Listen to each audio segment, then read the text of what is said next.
The broadcast is now starting. All attendees are in listen-only mode. Hi, everyone, and welcome to today's CAQH CORE webinar, Industry Perspectives, a conversation with CAQH CORE Board Member Margaret Schuler. Thanks for joining us this afternoon. I'm Jackie Leiser. I'm the Manager of Industry Engagement with the CORE team. And I'll just go over our agenda on the next slide briefly before we get started. Okay, so we're going to start today with an overview of CAQH CORE, and then we'll move on to electronic adoption and healthcare background before jumping into our discussion with Margaret Schuler. We'll wrap up the call with some time for questions, and before we go ahead and get started, I will just run through a few logistics with you. So you can access all webinar materials from the handout section of the GoToWebinar dashboard that's on your right. You can also download the presentation slides and the recording of the webinar on our website after we're done. We'll also email a copy of the slides and a webinar recording to everyone who's registered, and that will just come out in the next few days. During the webinar, if you have questions, you can submit them at any time using that questions panel in the GoToWebinar dashboard. All right, and with that, I'll pass things over to Erin Weber, who will get us started.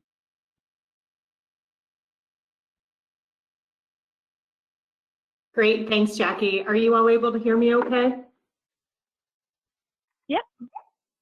Okay, great. Well, thank you so much, everyone, for joining us today. We are really honored to have Margaret join us and share a little bit about her experience and her thoughts on current challenges with interoperability and the role she believes operating rules can play to help improve that automation in our industry.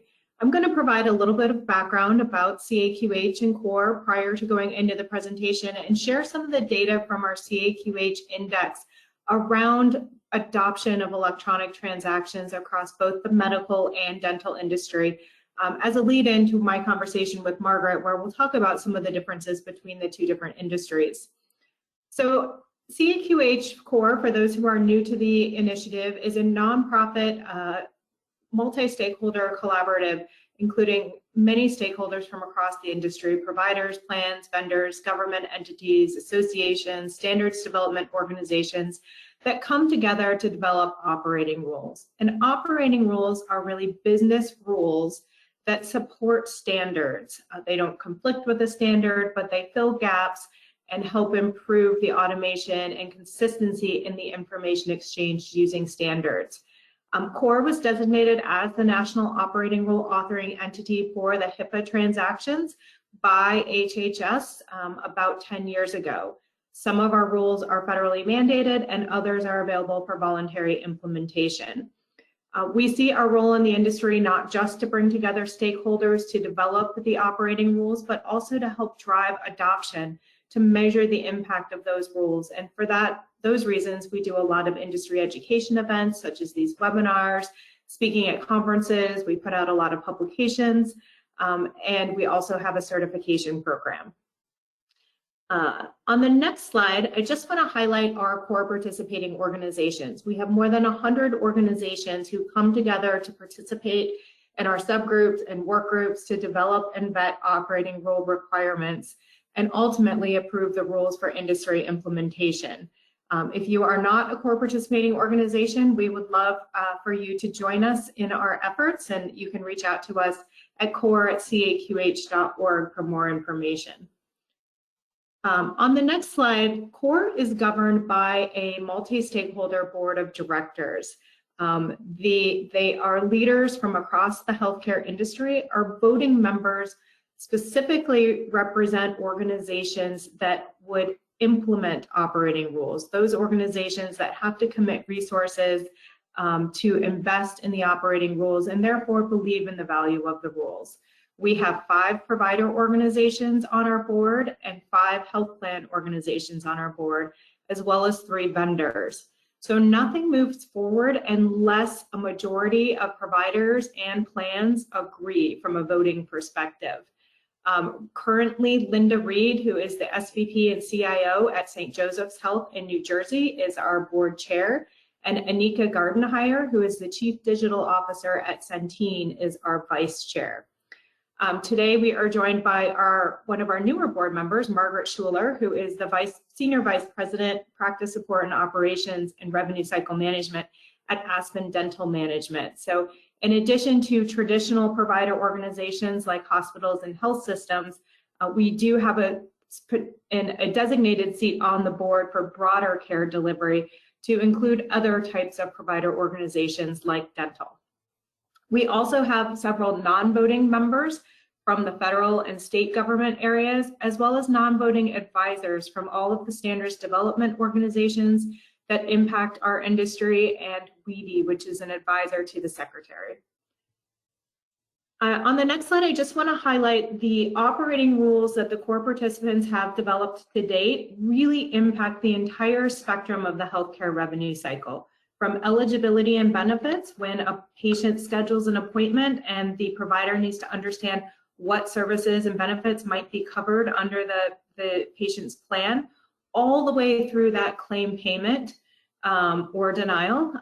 The operating rules impact each of those transactions throughout that process, throughout the revenue cycle, creating consistency and enabling automation of systems and data exchange. There are 3 sets that are federally mandated. That is the eligibility and benefits, claim status, and payment and remittance operating rules. I'm now going to transition and provide some background from our CAQH index report, which is a publication CAQH puts out annually to measure national progress in reducing the costs associated with conducting administrative transactions in the healthcare industry for medical and dental plans and providers. So on the next slide, I want to share some high-level information around the costs to the U.S. healthcare system. So the data from the most recent CAQH index comes from the year 2020. We know that was while COVID-19 was surging through the U.S., straining healthcare systems, plans, and providers had to work together to conduct administrative functions related to millions of business transactions, many from home offices. Data from that 2021 CAQH index found that of the $391 billion spent on administrative complexity in the U.S. healthcare system, $42 billion, or about 11%, is spent conducting administrative transactions tracked by the CAQH index. And those are the same transactions that we highlighted just now that have operating rules associated with them. Of that $42 billion, the industry can save $20 billion, or 48% of existing annual spend, by transitioning to fully electronic transactions. So while the industry has already avoided $166 billion annually by automating administrative transactions, total spend continues to rise and opportunities to reduce costs across the industry still exist. So that digging into some of the details a little bit, the next slide shows the adoption of electronic transactions for both the medical and dental industries over the past 3 years. Adoption of electronic transactions improved for most medical transactions except attachments, coordination of benefits, and claim status inquiry, and improved for all dental transactions. As you can see, there's quite a bit of variation between the 2 industries, and I'll ask Margaret her thoughts on this later in our conversation. Several transactions stand out: claim status, claim payment, and remittance advice. As telemedicine services expanded during the pandemic, new policies and requirements were implemented, which introduced additional and varied administrative complexity to health plans and providers, resulting in costly and time-consuming manual work that occurred outside the traditional workflow. Dental plans and providers were not as impacted by telemedicine policies and requirements just due to the in-person nature of many dental services. Dental practices struggled with office closures and financial losses as a result of lower utilization. For many plans and provider administrative staff, COVID-19 forced the use of technology and automated transactions as staff began working from home more frequently, did not have access to office fax machines, call centers, or mail facilities. So on the next slide, I want to highlight the cost savings opportunity for the medical industry, which increased 32% due to higher costs for manual transactions. So if you think about those telehealth challenges, and lower costs for electronic transactions. So this means that the gap between the cost for electronic and manual transactions continues to increase. For the second year in a row, the cost savings opportunity actually declined 13% for the dental industry as electronic adoption increased. So that's good news for the dental industry. Volumes highlighted on the next slide, we see that overall administrative transaction volume decreased during 2020. Both the medical and dental industry experienced drops in utilization as COVID-19 impacted healthcare policies, regulations, resources, and social behaviors. Despite the drop in overall transaction volume, the proportion of electronic volume continues to increase and accounts for the highest percentage of total volume for both the medical and dental industries at 81% and 48% respectively. So I'd now like to introduce our guest speaker, Margaret Schuler. Margaret first became engaged with CAQH CORE during her time as Assistant Vice President of Revenue Cycle for Ohio Health, where she was responsible for the leadership and strategic direction of the revenue cycle operations across the delivery system. Margaret is single-handedly responsible for connecting several other provider organizations from Ohio with CAQH CORE. Recently, Margaret transitioned from the medical industry to the dental industry, where she now serves as the Senior Vice President of Practice Support Operations and Revenue Cycle Management at Aspen Dental Management. She oversees revenue cycle operations across 1,000 locations in the United States. She is also a member of the Healthcare Financial Management Association Board of Directors, or HFMA. So at this point, I'm going to put in a quick plug, and I will turn on my camera for the Q&A section here. But I'm going to put a quick plug in to enter any questions you have for Margaret into the panel in the lower right-hand corner of your screen. So Margaret, I know from recent conversations we've had that you're not just overseeing dental revenue cycle at Aspen. Could you tell us a little bit more about your current role and the work you are doing both with HFMA and CORE? Sure. Thanks, Erin. Good afternoon, everybody. It's a pleasure to be here. First of all, I want to start out with really quick is I have 25 years of revenue cycle management experience. My background's in finance, and I have an MBA, and through happenstance, I ended up in revenue cycle management. In revenue cycle management, here I am 2 decades later. I am driven by this part of the industry, and it's for twofold. It's because we make a difference and can make a difference in reducing costs in healthcare and improving the patient's access to care. 2 organizations that I'm passionate about, like Erin mentioned, are HFMA and CAQH CORE. I've been a member of HFMA for my 25 years in healthcare, and I've been actively involved with CAQH CORE over many, many years. So both of these organizations help, again, drive the same, they're aligned with my purpose, why I'm in healthcare, again, is to reduce the cost of healthcare and to give more patients access to the care that they need and take the friction out of all those revenue cycle processes that we have. That's great.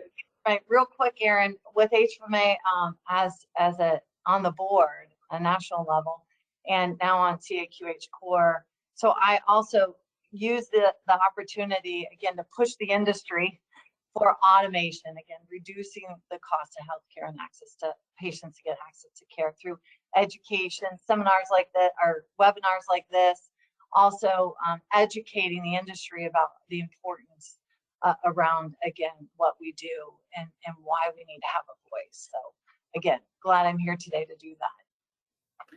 Thanks, Margaret. I would love to hear from you to describe why CAQH CORE is important to you as a revenue cycle management expert and how it impacts your role as a provider organization. Great. So again, 25 years of revenue cycle management, CAQH CORE and the standards available to us are critical in my part of the profession. We have to understand them and how to adopt them. We touch the CAQH CORE transactions and operating rules, touch every aspect of revenue cycle, from registration and scheduling all the way to the back office for sending out claims and processing payments.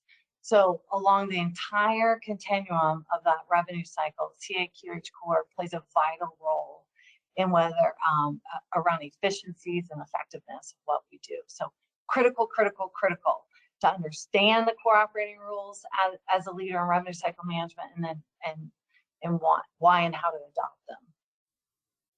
Also want to expand on HIPAA. It's important that HIPAA started back in 1996.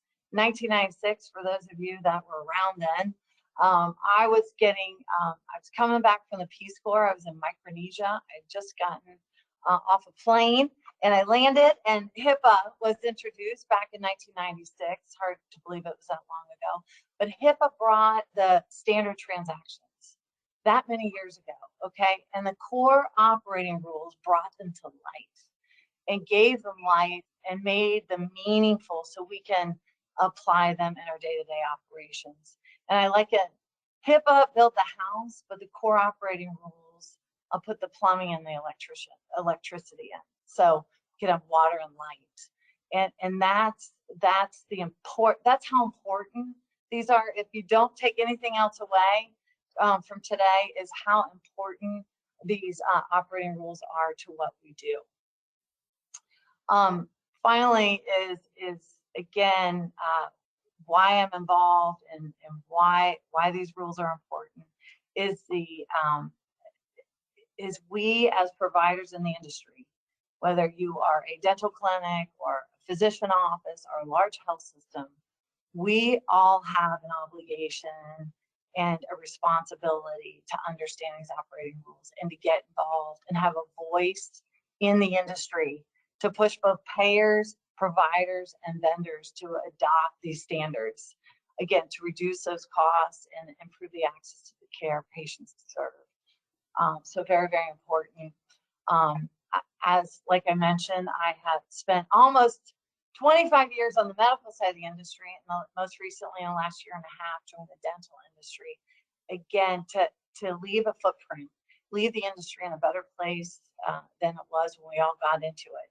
So it affords me that ability, again, to have that voice and to influence the IT healthcare policy in the industry. So again, there's going to be lots of call to action today about getting involved and pushing the envelope on these standards.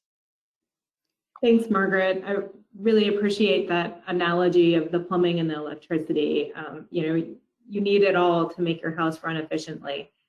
I'm very curious, given your unique background between the medical and the dental industry, some of the data that I shared earlier showed some differences between automation in the two industries. What have you noticed transitioning from your medical to dental revenue cycle positions? What are the different priorities and interoperability for the two industries, and what unique considerations are there within the dental industry? Well, let me share this. I was in shock when I got over here to the dental industry. The dental industry as a whole is at least about 10 years behind the medical industry when it comes to these transactions, like Erin, you had highlighted on your previous slide. And let me illuminate a couple examples for you. Eligibility, benefit information. So real situation I'm going to tell you about. I took that completely for granted, that I would get an immediate response back on a patient's eligibility information and their benefits and their out-of-pocket copays, etc. On the dental side, it's not that way. Payers have not advanced in this space about immediate information electronically coming back to providers around benefit coverage information. And so what happens, here's the reality, is the front desk person or the office manager literally picks up the phone and calls the payer for benefit information and then waits for a fax to come through, takes that fax off, and then keys in the appropriate information into the practice management system, and then the practice management system then calculates the patient estimate. That whole process, you can just imagine, and I kid you not, I witnessed seeing a 63-page document come through a fax. and then an individual comb through that 63-page fax on the pertinent coverage information while a patient is standing right there waiting for how much their services are going to cost or their out-of-pocket responsibilities. That is a problem. You can imagine the cost associated with that, and then you can imagine the frustration for that patient waiting for their estimates so they can make choices about their care. So that's one example. Another real quick example, Erin, you showed this on a previous slide. We have very low adoption rate of electronic remittance advice, ERA. And again, I took that for advantage where on the medical side of the industry, 99% of the cash that we posted came through electronically, remittance advices came through electronically. On the dental side, it's a different story. Many of the payers have not adopted the mandated ERA requirements to send an electronic remittance advice. So guess what happens? We get an envelope in the mail with a check in it and a piece of paper. That envelope is opened up by people that then deposit a check and then scan that EOB to put it into electronic format that then goes to another group of people to hand key that in. So you can imagine the errors, you can imagine the costs associated with this on the dental side of the industry. So the dental side of the industry, we have a long ways to go, and it's one of the reasons why I'm on this side of the industry, to help again be an advocate in this space, to push the envelope on again this administrative simplification across the industry that again the industry deserves and our patients deserve.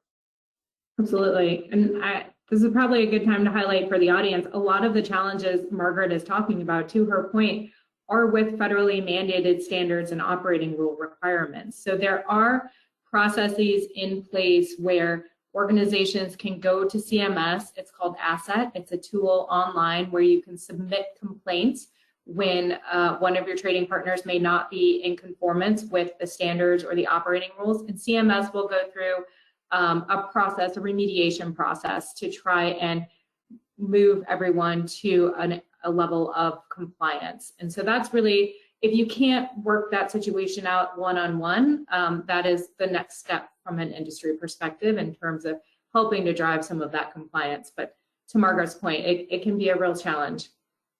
So Margaret, I'm curious how the CAQH CORE operating rules in particular have improved interoperability in your work. I know you touched on it a little bit, but if you could go into the details, that'd be helpful. Yeah, love to. Significant. You know, and you're picking up on, I use analogies, but again, significant, the core operating rules to what we do in our day-to-day operations. So again, it's like a basketball to a basketball player or a horse to a jockey. It's so critical to what we do day to day. So let me start out with, I touched on the eligibility benefit transaction. So it's a 270 to 271. That is so critical. And CORE had put, I'm going to put the R in RTE. Hopefully all of our participants understand what RTE is, real-time eligibility. Without CORE operating rules, we wouldn't have that word real time. So critical. So you're standing in front, patients standing in front of you, they want to know their benefits instantly or what their estimate's going to be, what they're going to owe out of pocket. CORE operating rules brought that to us in the industry to say we should immediately get a response back so we can immediately give that patient an answer. So that is an example. What's really exciting, there's even more information or more standards coming to make those the RTE even more robust in what we do and bringing that transparency, because right now we all know front and center is price transparency. Nobody wants a surprise bill. Price transparency is critical for our patients so they can make informed decisions about their own health care, all right? But in order for us to do that as providers, we need the information about their benefit information, okay? And with CORE operating rules, what's coming, super exciting, is to get even more deeper on those transactions around co-pays, deductibles, out of pocket, down to a procedure code level, which is really exciting because we are limited. We have some good information, but we can still push the envelope to even get better information. And that's what CAQH CORE is going to be bringing forward and introducing here in the very, very near future. Let me talk about claim status. Another important transaction. This is the 276-277 transaction. Again, what CAQH CORE helped us with is building out the content and again, when we should get a response back when we send an inquiry out to our payers, our health plans. So that 270, 276 is critical to our business and revenue cycle because that is where a claim status is. So when you collect a receivable, when you send the claim out, you wait for that payment, right? And you can either get paid or it'll be denied or rejected, right, by the payer. So getting that claim status is critical to how you work your accounts. You don't want to waste your time if you know your claim is accepted and it's going to get paid. You don't want a human to have to understand that and look at it, okay? You want to know those rejections and what action you need to be taken. So CORE was able to bring those standards on what additional information could be given to the provider to give us insight into why our claim's not getting paid. In lieu of having these transactions, you have humans that have to go out to portals, payer portals, or make a phone call. That's extremely inefficient. Or what's happened over the years, and it still exists today, providers are building bots, and bots go out to payer websites and portals, combing that information, which I know is taxing on the health plan systems, and also is, again, not ideal. It's a Band-Aid. And so adopting the 276, 277 transaction and bringing that right into your practice management system, your EMR, and designing your workflows around that is key critical. And again, CORE operating rules brought that forward for us. ERA, EFT, again, mandated back in 2014, 8 years ago, again, that cash posting I talked about earlier is getting that electronic remittance. One of the things I want to highlight, though, that CORE operating rules did that people may not know is it's great to get cash in the bank, right? We all want cash faster. Nobody objects to cash in the bank. But if I have cash in the bank, but I don't have a remittance to go with it to relieve the AR, it doesn't help anybody. So CORE operating rules put in a business rule about we need to get a remit within no later than 3 days from when that cash is in the bank. On the dental industry, we still have opportunity. Again, like I highlighted, in the dental industry, sometimes I have to wait weeks before I get that remit, even though the cash is in the bank. So again, I took that for granted. But again, CORE operating rules, wonderful for providers, again, to get that cash in the bank as soon as we can, and they get the remit right behind it so we can relieve the AR and also move the next balance to the patient if it's appropriate. Again, get a statement out to the patient so they can pay their bills and know, again, how much they're gonna owe. Last, I want to highlight, near and dear to my heart, is prior authorizations. Before I retire, we are going to see automation, Erin, around prior authorizations. Hope so. Go ahead. I just said I hope so. That's right. So prior auth, I'm going to tell you real quick a personal story around prior authorizations. Prior authorizations talk about a call to action for the healthcare industry on a grand scale. Authorizations prevent patients from getting the care they need. Can you imagine if you think you might have brain cancer and you're waiting for a CAT scan to rule out what kind of cancer you have, and you have to wait for an authorization, days for an authorization. I personally was involved with a patient that had been diagnosed with cancer, was waiting for her health plan to authorize the use of a high dollar drug, okay? She had to wait weeks. She had this very aggressive cancer. She had to wait weeks before she could get authorized for this high cost drug. It's critical. And with cost of healthcare going up, I realize health plans, one of their tools that they use is utilization, right? And utilization of services. And how they manage the utilization of services is through a prior authorization. Prior authorizations are getting worse, and meaning more and more services are requiring prior auth before services are delivered. Pretty much anything other than a screening mammo or an x-ray of your finger needs an authorization, all right? And so it's critical as an industry that we embrace the standards that the core operating rule has put forward, and it's going to be putting forward again for us to react to as an industry.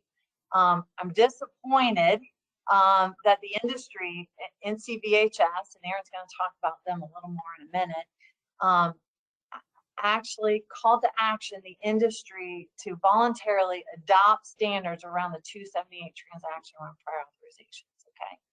And we didn't see the needle move. We all are going to get a chance to react to this again in the coming weeks about, again, with CAQH CORE bringing operating standards forward, again, to put standards in place for when payers need to respond to those authorizations, so providers can make sure we're giving access to patients to the care that they need. I think that covers it. I get really excited about this stuff because it's so important to our industry and what we're doing. Yeah, absolutely. And Margaret was a real champion with the prior authorization operating rules, providing testimony at NCVHS a couple years ago. And while we have seen some voluntary adoption and you see a small uptick in the volume of automated prior authorization, it is still not near the levels of the other transactions. Margaret, I'm curious what lessons you've learned from implementing interoperability protocols in your organizations, and what would you recommend to an organization just starting to create an implementation plan around some of these topics? Yeah, a couple things. Take the core operating rules to the next level. I touched on a couple of these, like claim statuses. That's great that we get a response back, but infuse that, ingest that into your practice management system and design your workflows and your work around those transactions. Eligibility information. It's great that the transaction comes back. We have the information coming back on that 271, but don't bury it on the 10th screen for your registrar. Bring that information up so it's meaningful in your workflow. So we as providers, it's the information is delivered to our front door, but we got to open the door and integrate it into our workflow and processes to make it work for our day-to-day operations. Okay, so that's a lesson learned. We're never done. So as health plans are adopting the standards, which again, kudos and thank you health plans for adopting the standards. As health plans adopt the standards, we got to pay attention to as providers. So example, if today a payer does not offer an electronic remittance advice, they may tomorrow, but then it's up to us as providers to enroll to get that electronic remit. So our work is never done around the standards and adoption of these. So we have a big role to play as a provider. And it's both ways. You know, providers have a role and the payers have a role. For a recommendation I would give though, that for providers starting out on their journey is to do three things.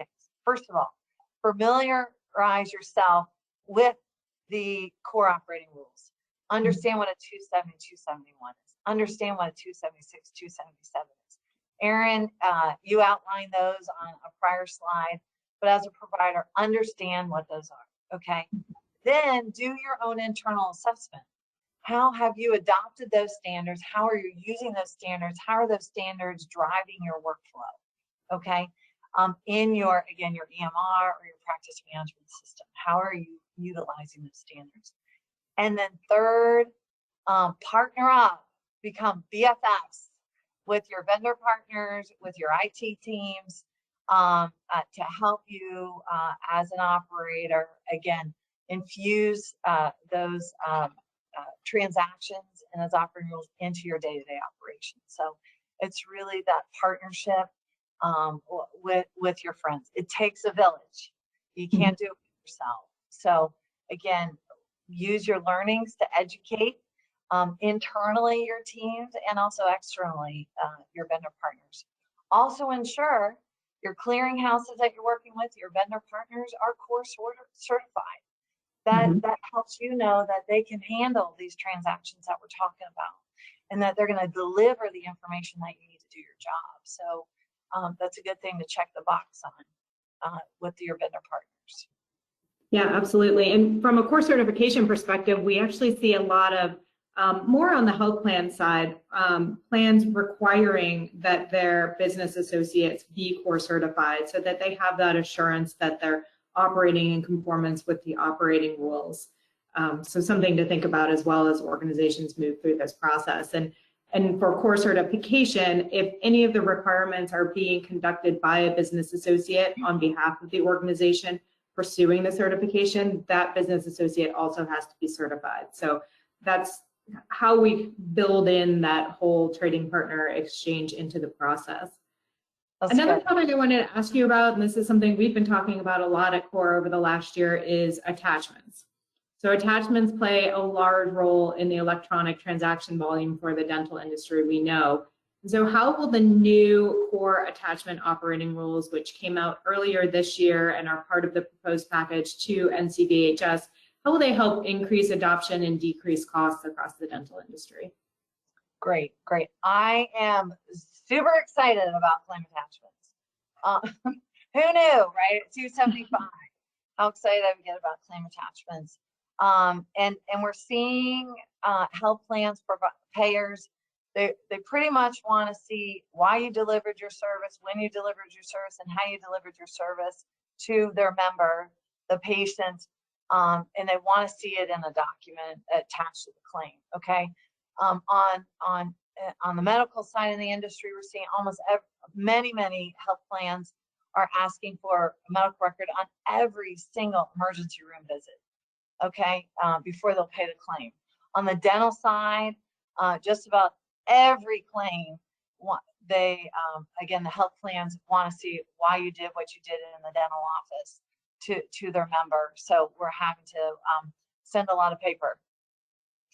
So this is super exciting because it's not going away, and the requirements by the health plans are just, they're continuing to grow. So we have to have an electronic means to do this, because sending this through fax and through paper or uploading it through a portal is not efficient or effective. It's very costly. Printing out medical records and attaching a claim on top of that record and then putting it in the mail. Can you imagine? So provider puts that in the mail, and then what happens on the health plan side, they open the mail, they have to scan it, and then they have to give it to a human to discern that clinical information. And many times it gets lost, or it doesn't get scanned appropriately. And so again, then there's a denial that we didn't get your clinical information and we're going to deny you, and you got to do it again. So talk about madness and insanity, or claim attachment. So we must have an electronic means to get this information out of the health plans. We want to get this information out of the health plans so the health plans can make a call again on paying our claims, because we want to get them the information so they can timely pay our claims, right? So, and we want to make it easy for everybody in the industry. So the claim attachment standards, both on, again, the business rules, the infrastructure, and the business rules for how, the rules of the game on how to get the claim over, the claim attachment over, how it attaches literally to the claim so it doesn't get lost when it gets to the health plan, are all coming in the near future. Super excited. This is going to be, you're going to hear more about that call to action for us all to lean into this. Also in the information is more our opportunity to jump on prior auths information coming about that, and then the eligibility information that we talked about earlier. So a lot of great stuff coming in the next couple of weeks, just in time for Christmas. So the space. Timing is always great. So we've got a couple great questions from the audience, Margaret, that I'm going to ask, and then I want to talk a little bit more about the call to action. But you mentioned that dental payers often don't implement ERA, although it is mandated. What do you see as the barriers to its adoption and implementation? And Yeah, great question. And this is Margaret's opinion, right? And coming from a provider angle, and I certainly like to hear at some point from my friends on the health plan side. But for me, what I've seen in the industry, and this is really in general with all the transactions in the industry, is there were small dental offices all over the place, right? That really didn't have a voice. Now what's happening in the industry are DSOs that are getting larger and larger and becoming more the norm. That's a dental support organization like Aspen Dental Management, where we support 1,000 dental offices across the country. And really, we're having a larger voice to say, we need these standards. We need to bring electronic transactions into this industry. We're adding cost to the industry, and we're adding friction to the patient's experience. So because I think that the dental practices were so disparate across the country, weren't together in more of a community effort, again, to have a voice is one reason. The second reason is, the health plans have been focused on big medical, right? There are big costs on medical. Insurance plans pay a lot around for medical care. Mm-hmm. On the dental side, the out-of-pocket, patients have more out-of-pocket, right? The insurance company picks up, it's not as heavy. They don't pick up as much on the dental side of the industry. And that's changing. They're starting to pay for more services on the dental industry. And so that's why I think there's going to be more recognition of how important it is to really embrace these transactions from a payer-provider perspective on the industry. Margaret, that was the perfect segue into another question we received from someone who works for another dental DSO, noting that their teams are spending a lot of time estimating patient portions ahead of time and collecting pre-service, as opposed to medical, who goes after claim adjudication. Can you talk about any initiatives in the dental space around these patient estimates up front and how to ease the pain of that process? Yeah, great question, because it's the same on the medical side. And I touched on this earlier, but I want to highlight it because I really appreciate the question, is we owe it to our patients to give them an estimate, right? They want to know how much it's going to cost. In order for us to do that, we need the benefit information to come from the health plans. Real time, RTE, real time, come across. We don't have time to wait on a phone or to wait for our fax to give the dental patient an estimate. So in order for us to do that, we as an industry have to adopt this 270, 271. And not only just adopt the transaction, the information coming across on the 271, we need it to be comprehensive. And so we have a ways to go, and core operating rules is helping. We've talked about at a procedure code level. So the dental industry, we have a ways to go on getting in those core operating rules the information we need around, so then we can make, again, informed decisions, we can give the patient inform them of that estimate. And also, when was their last cleaning? What do their benefits cover as far as the services that we can provide? We need more details to come through that 271. And we need the health plans to adopt sending that information over. Then we're able to give, a more scientific price estimate to the patients. We are somewhat limited today. And then we're really limited if we don't get any of that information electronically. And we have to comb through paper to discern what the coverage is. So whomever asks a question, be an advocate out there for 271 to get it so we have real-time eligibility. Definitely. So I'm going to move into the call to action now. So what recommendations do you have for other provider organizations looking to benefit from operating rules and other interoperability initiatives? So it's getting involved. It's being a voice. You know, who knew claim status could be so exciting, right? So it's having a voice. It's getting excited about it. And it's translating for others about why the core operating rules are so important. How does that take friction out of the patient experience? How does it help the patient get access to the care they need? How does it help take costs out of healthcare, which is, it's just becoming compounded right now with the situation we're in. We have to do more and more and more with less. So you need to be an advocate and get involved. And we're going to go over quickly with you how you can get involved in a minute. But what's super exciting, I want to give a shout out. January 18th, and everyone write this down. It's my birthday. January 18th, there is going to be a federal hearing of the advisory committee to hear about those operating standards that are coming forward around claim attachments, prior authorizations, and more details in the 271 eligibility transaction. So our January 18th, a very, very important date for everybody. So, and we're going to tell you how to get involved with that date and what we need from all of you. Yeah, and Jackie, I think we have a couple slides to share around the work that we're doing with the National Committee on Vital and Health Statistics. But there is a pathway to federal mandate. Once operating rules are approved by the core participating organization, the CAQH Core Board decides on a set of rules to forward to HHS's Federal Advisory Committee, which is the National Committee on Vital and Health Statistics, to explain the industry need for operating rules and why these rules should and could be federally mandated. The benefits, the specifics of the requirements, all included in the rule, and there's a link on this slide.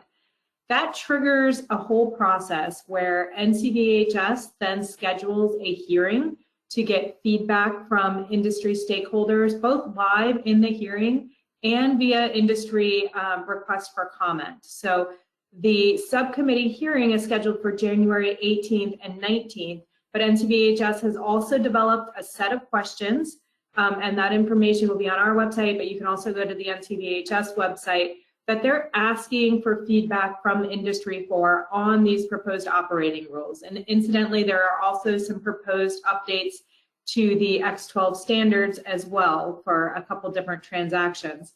So NCVHS wants to hear from the industry. They want to hear how these proposed operating rules will impact your organization. What do you think it will cost to implement? What's the lift to implement? And then what's the benefit going to be for the industry?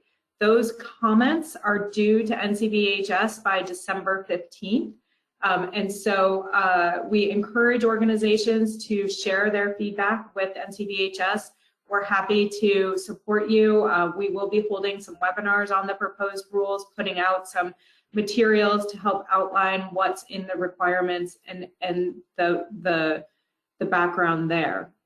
Once NCVHS hears all the feedback from industry, then they will make a recommendation to the Secretary of HHS regarding whether or not they feel the operating rules should be mandated at this time. They may say they should remain voluntary and have more uptick in adoption, but potentially mandated as well. And we'll see on the next slide, once they make that recommendation, then triggers an interim final rulemaking process through HHS, where there's another round of public comment before the rules are mandated. And I just want to touch quickly on the set of rules that the core board did propose for mandate. Many of these are updates to existing federally mandated operating rules. So as Margaret mentioned, the eligibility operating rules that are currently federally mandated, they were developed 10 years ago. There have been a lot of changes in the business of healthcare over the last 10 years. We've seen more prior authorization. We've seen tiered benefits come into effect. We've seen telemedicine emerge. There are requirements updated in these new eligibility rules that address all of those, requiring organizations to send back whether or not prior auth is required for a specific service, requiring information at the tiered benefit level, requiring more STC code information, but then also some information at the procedure code level, because contracts are now getting down into that level of detail from a benefit coverage perspective. So some really important updates here. The core connectivity rule, there is a 10-year-old core connectivity rule that is federally mandated. This updated rule brings in current and emerging security and privacy requirements that the old rule, they're so outdated, nobody would use them anymore.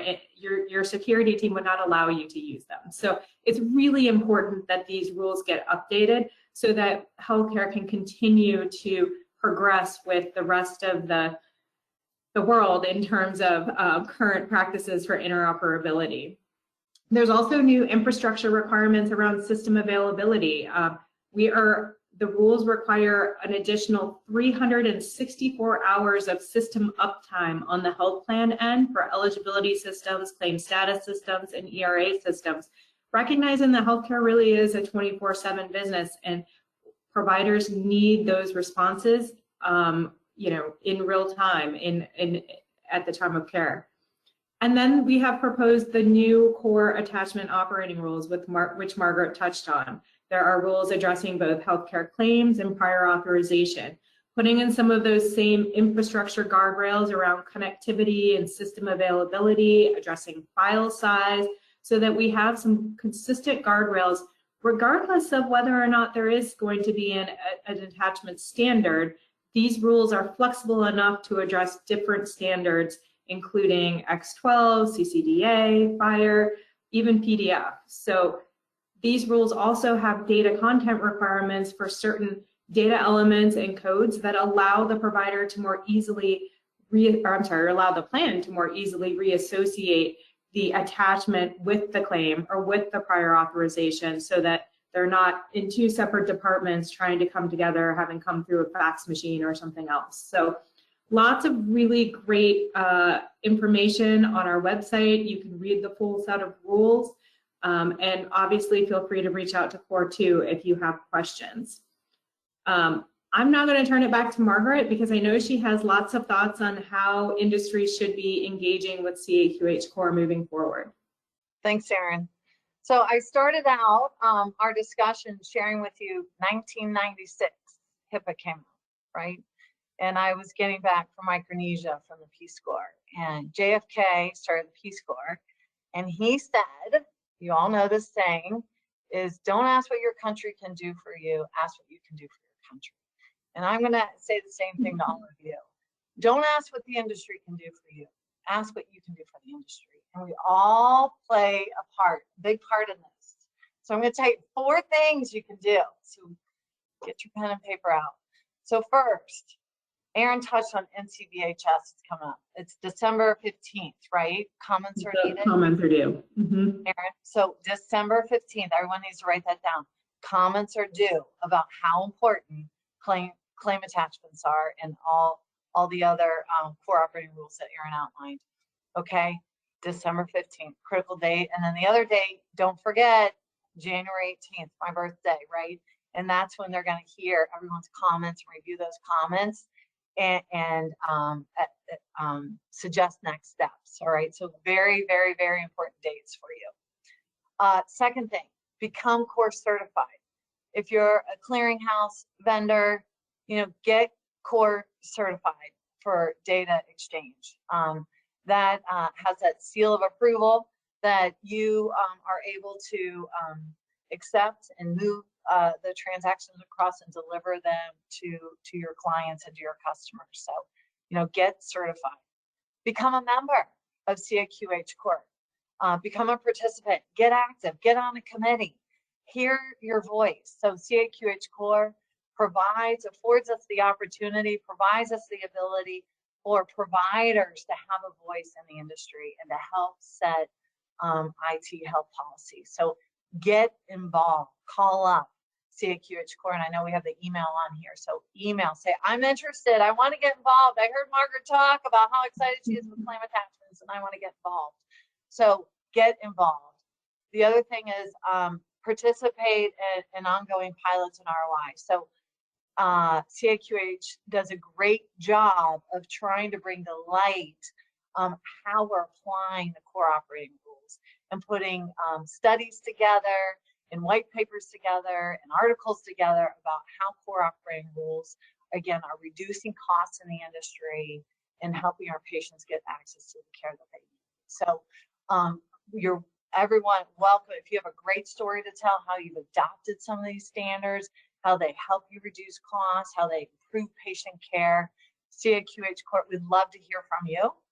And we'd love for you to participate in some of our pilot work and doing a study with us, okay? Email's at the bottom. Don't be a stranger and reach out to us.